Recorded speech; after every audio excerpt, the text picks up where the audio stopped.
కేంద్ర ప్రభుత్వానికి సంబంధించిన దానిలో కేంద్ర కార్యనిర్వాహక శాఖ గురించి ముందుగా మనం తెలుసుకుందాం. కేంద్ర కార్యనిర్వాహక శాఖ అంటే రాష్ట్రపతి మరియు తాత్కాలిక రాష్ట్రపతిగా పనిచేసే ఉపరాష్ట్రపతి మరియు అదేవిధంగా ప్రధానమంత్రి మంత్రిమండలి అటార్నీ జనరల్, ప్రధానమంత్రి మంత్రిమండలి అటార్నీ జనరల్. ఇది కేంద్ర కార్యనిర్వాహక శాఖ. 52 నుంచి 78 వరకు ఉన్న నిబంధనలన్నీ కూడా ఈ కేంద్ర కార్యనిర్వాహక శాఖలో భాగమైన వీరందరి గురించి వివరించడం అనేటువంటి జరుగుతుంది. సో కేంద్ర కార్యనిర్వాహక వర్గానికి అధిపతి ఎవరు? కేంద్ర కార్యనిర్వాహక వర్గానికి అధిపతి ఎవరు అంటే రాష్ట్రపతి. కేంద్ర కార్యనిర్వాహక వర్గానికి అధిపతి రాష్ట్రపతి. కేంద్ర కార్యనిర్వాహక అధికారాలన్నీ కూడా రాష్ట్రపతికి కల్పించబడతాయి. అయితే ఈ అధికారాలను రాష్ట్రపతి ప్రధానమంత్రి మంత్రిమండలి యొక్క సూచన మేరకు, తీర్మానం మేరకు నిర్వహించడం అనేటువంటిది జరుగుతుంది. అంటే కేంద్ర కార్యనిర్వాహక అధిపతి రాష్ట్రపతి అయినా వాస్తవ అధికారాలను చెలాయించేది మాత్రం, కేంద్ర కార్యనిర్వాహక అధికారాలు వాస్తవంగా నిర్వహించేది ఎవరు అంటే మాత్రము వాస్తవ కార్యనిర్వాహక వర్గం ఏది అంటే మాత్రం మంత్రిమండలి. వాస్తవ కార్యనిర్వాహక వర్గము కేంద్ర మంత్రిమండలి అంటాం. కేంద్ర మంత్రిమండలి అంటే ప్రధానమంత్రి మరియు కేంద్ర మంత్రులను కేంద్ర మంత్రిమండలి అంటాం. సో ఈ కేంద్ర మంత్రిమండలి నిర్ణయం మేరకే, కేంద్ర మంత్రిమండలి యొక్క అనుసారమే కేంద్ర కార్యనిర్వాహక అధికారాలను రాష్ట్రపతి నిర్వహిస్తాడు. అలా కేంద్ర కార్యనిర్వాహక వర్గానికి అధిపతిగా కేంద్ర మంత్రిమండలి యొక్క సూచన అనుసారము నిర్వహించడం అనేటువంటిది జరుగుతుంది. వీరికి న్యాయపరమైనటువంటి సలహాలు, కేంద్ర కార్యనిర్వాహక విషయంలో, కేంద్ర పరిపాలనా వ్యవహారాలలో న్యాయపరమైనటువంటి న్యాయ సలహాదారులుగా ఉండేది అటార్నీ జనరల్. అటార్నీ జనరల్ కేంద్ర కార్యనిర్వాహక వర్గంలో సభ్యులు, కానీ కేంద్ర మంత్రిమండలి సభ్యులు మాత్రం కాదు. కేంద్ర మంత్రిమండలికి అధిపతి ప్రధానమంత్రి రాష్ట్రపతికి కేంద్ర కార్యనిర్వాహక విషయంలో సలహా సహకారాన్ని అందిస్తాడు. ఆ సలహా సహకారం కేంద్ర మంత్రిమండలితో సమిష్టిగా కలిసి నిర్వహించడం అనేటువంటిది ఉంటుంది. ఇక నెక్స్ట్ వన్, కేంద్ర పరిపాలనలో రాష్ట్రపతికి సంబంధించినటువంటి అంశాలు. సో రాష్ట్రపతిని భారత దేశాధినేత,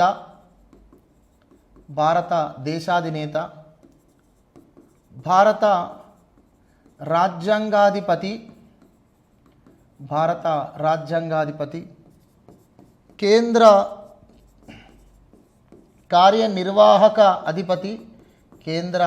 కార్యనిర్వాహక అధిపతి, సర్వ సైన్యాధ్యక్షులు,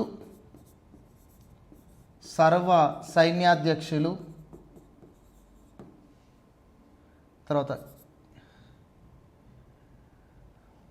దేశంలో ప్రథమ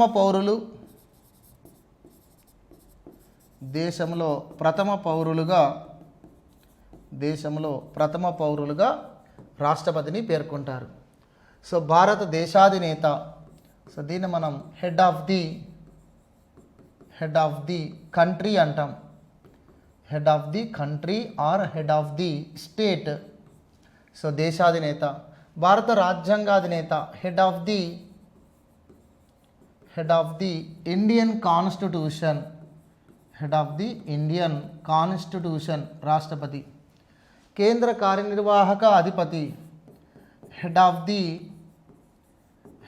ది సెంట్రల్ ఎగ్జిక్యూటివ్ బాడీ. సర్వ సైన్యాధ్యక్షుడు, సుప్రీం కమాండర్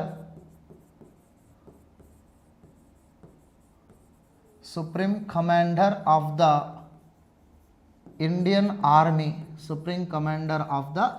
ఆర్మీ.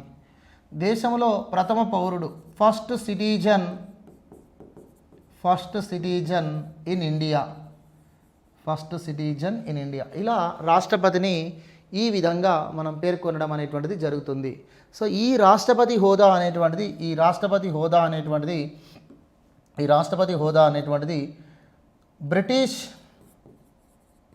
బ్రిటిష్ రాజు లేదా రాణి హోదాను కలిగి ఉంటుంది. బ్రిటిష్ రాజు లేదా రాణి హోదాగా పార్లమెంట్ తరహా వ్యవస్థలో నామమాత్రపు అధికారిగా మరియు రాజ్యాంగాధిపతిగా రాష్ట్రపతి పదవి హోదా అనేటువంటిది ఉంటుంది. అయితే రాష్ట్రపతిగా భారత రాష్ట్రపతికి బ్రిటిష్ రాజులాగా కాకుండా కొన్ని ప్రత్యేక అధికారాలు కూడా ఉన్నాయి. ఆ అధికారాలని మనము వీటో అధికారాలు అంటాం. భారత రాష్ట్రపతికి నామమాత్రపు అధికారాలతో పాటు కొన్ని తిరస్కరణ అధికారాలు కూడా ఇచ్చారు. వాటిని మనం వీటో అధికారాలు అంటారు. ఈ వీటో అధికారాలు మాత్రము అమెరికా రాజ్యాంగం స్ఫూర్తిగా తీసుకోవడం జరిగింది. వీటో అధికారాలు అనేవి అమెరికా రాజ్యాంగం స్ఫూర్తిగా తీసుకోబడింది.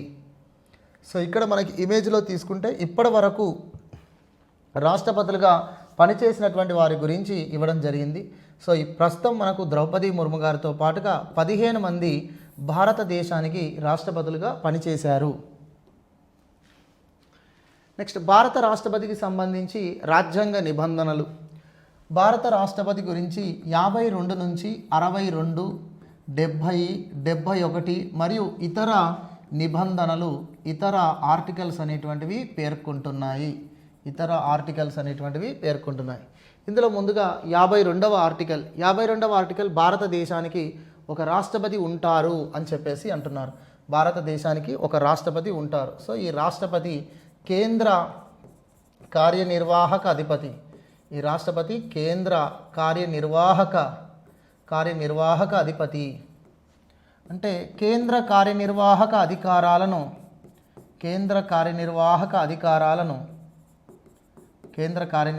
అధికారాలను రాజ్యాంగము ద్వారా కలిగి ఉంటారు. అయితే కేంద్రంతో పాటుగా దేశ పరిపాలన అధికారాలు కూడా రాష్ట్రపతికే ఉంటాయి. ఈ విధంగా కేంద్ర పాలనాధిపతిగా మరియు దేశ పరిపాలనాధిపతిగా రాష్ట్రపతి ఉంటారు అని చెప్పేసి 52వ ఆర్టికల్ పేర్కొంటుంది. ఇక 53వ ఆర్టికల్ భారతదేశ సర్వోన్నత కార్యనిర్వాహక అధికారి అంటున్నారు. సో భారతదేశ అంటే ఇక్కడ కేంద్ర కార్యనిర్వాహక అధిపతి, కేంద్ర కార్యనిర్వాహక వర్గం యొక్క అధిపతి రాష్ట్రపతి. భారత రాజ్యాంగం ప్రకారం కేంద్ర పరిపాలన అధికారాలన్నీ కూడా, దేశ పరిపాలన అధికారాలన్నీ కూడా రాష్ట్రపతికి కల్పించబడ్డాయి. అయితే రాష్ట్రపతి ఈ అధికారాలను 53 ఆర్టికల్లో క్లాస్ 1 ప్రకారం రాష్ట్రపతి ఈ అధికారాలను తానే స్వయంగా లేదా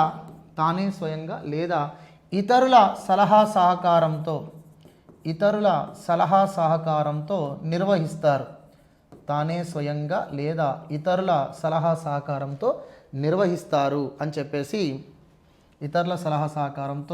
నిర్వహిస్తారు. అని చెప్పేసి రాజ్యాంగంలో పేర్కొనబడి ఉంది. ఓకేనా. 53 ఆర్టికల్ ప్రకారం కేంద్ర కార్యనిర్వాహక అధికారాలన్నీ రాష్ట్రపతి కల్పించబడతాయి. అయితే 53 ఆర్టికల్లో ఫస్ట్ క్లాస్ అనేది ఏం చెప్తుంది అంటే ఈ అధికారాలను రాష్ట్రపతి తానే స్వయంగా కానీ లేదా ఇతరుల సలహా సహకారంతో నిర్వహిస్తారు అన్నారు. ఈ ఇతరులు ఎవరు అనేటువంటి దానికి స్పష్టత అనేటువంటిది మనకు 74 అనేటువంటి ఆర్టికల్లో ఇవ్వబడింది. 74వ ఆర్టికల్ ప్రకారం ప్రధానమంత్రి కేంద్ర మంత్రిమండలి సలహా సహకారంతో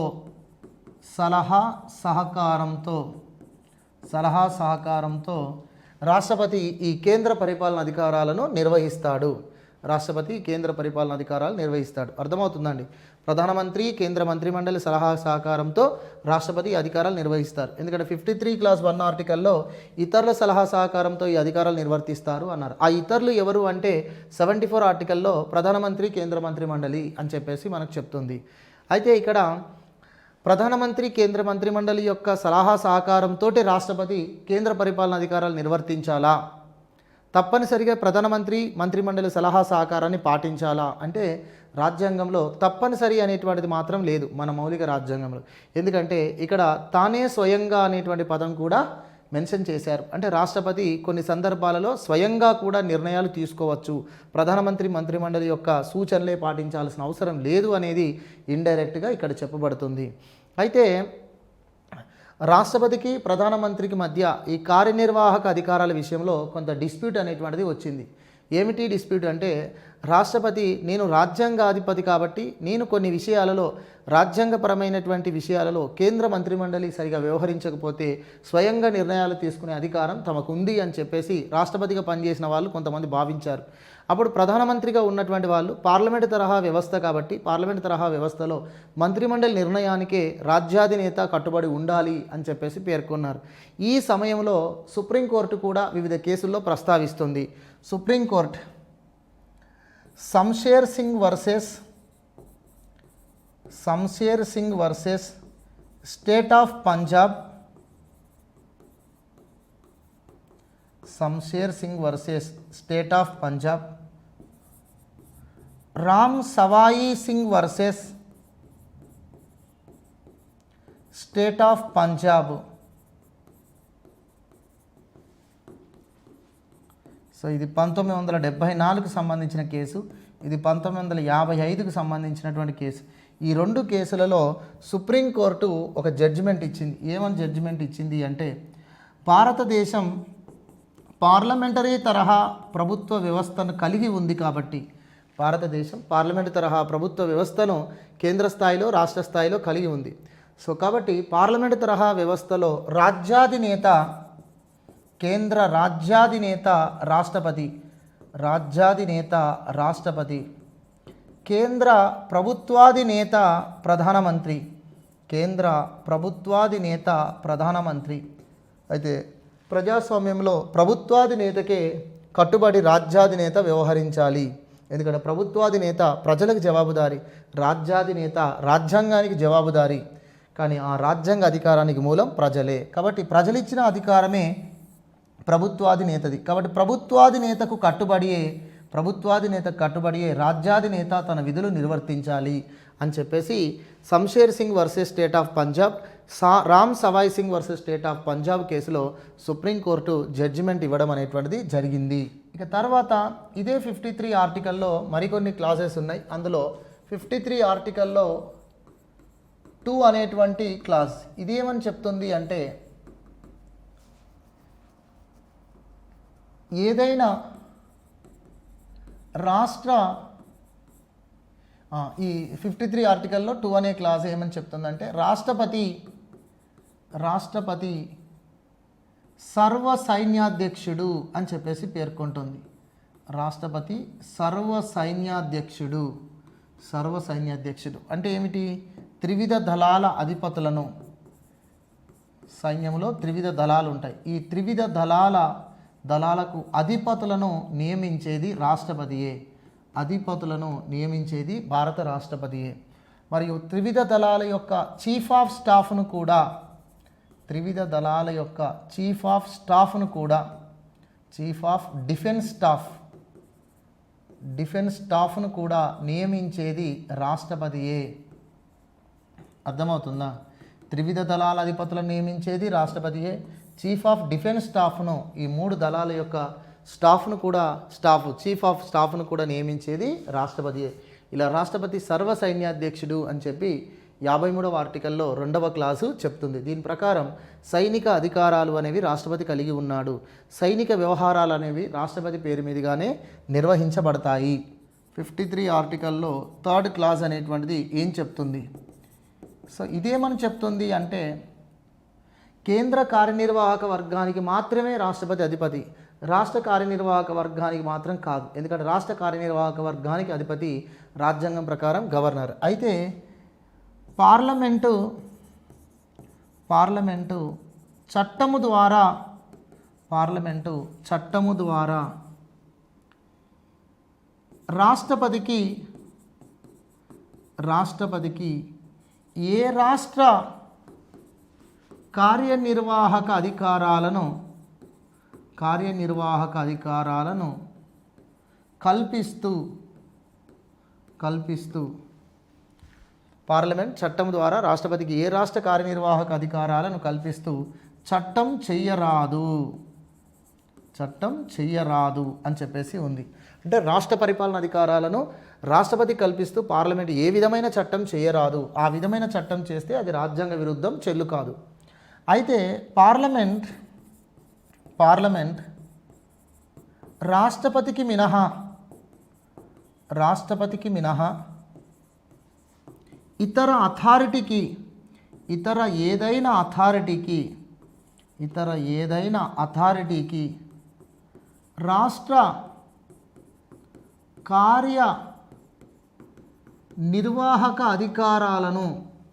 కార్యనిర్వాహక అధికారాలను కల్పిస్తూ చట్టం చేసే అధికారము కలదు. అర్థమవుతుందా? అంటే ఇది రాష్ట్రపతి యొక్క కార్యనిర్వాహక అధికారాలపైన పరిమితులను తెలియజేసేది 53వ ఆర్టికల్లో 3వ క్లాస్. అంటే కేంద్ర కార్యనిర్వాహక అధికారాలు మాత్రమే రాష్ట్రపతి కలిగి ఉంటాడు, రాష్ట్ర కార్యనిర్వాహక అధికారాలు కాదు. ఒకవేళ రాష్ట్ర కార్యనిర్వాహక అధికారాలను రాష్ట్రపతికి కల్పిస్తూ పార్లమెంటు ఏ విధమైన చట్టం చేయరాదు, చేసినా ఆ చట్టం చెల్లదు. పార్లమెంటు రాష్ట్రపతికి కాకుండా ఇతర ఏదైనా అథారిటీకి రాష్ట్ర పరిపాలన అధికారాలను కల్పిస్తూ చట్టం చేసే అధికారం మాత్రం ఉంటుంది అని చెప్పేసి పేర్కొన్నారు. ఇలా మనకి 53వ ఆర్టికల్లో మొత్తం 3 క్లాజెస్ ఉన్నాయి. 53వ ఆర్టికల్లో 3 క్లాజ్ 1 అనేది కేంద్ర కార్యనిర్వాహక వర్గానికి అధిపతి రాష్ట్రపతి ఆ అధికారాలను తానే స్వయంగా లేదా ఇతరుల సహకారంతో నిర్వర్తిస్తాడు. 53 ఆర్టికల్లో 2 క్లాస్ రాష్ట్రపతి సర్వసైన్యాధ్యక్షుడు. 53 ఆర్టికల్లో 3 క్లాస్ రాష్ట్రపతికి రాష్ట్ర కార్యనిర్వాహక అధికారాలను కల్పిస్తూ పార్లమెంట్ ఏ విధమైన చట్టము చెయ్యరాదు.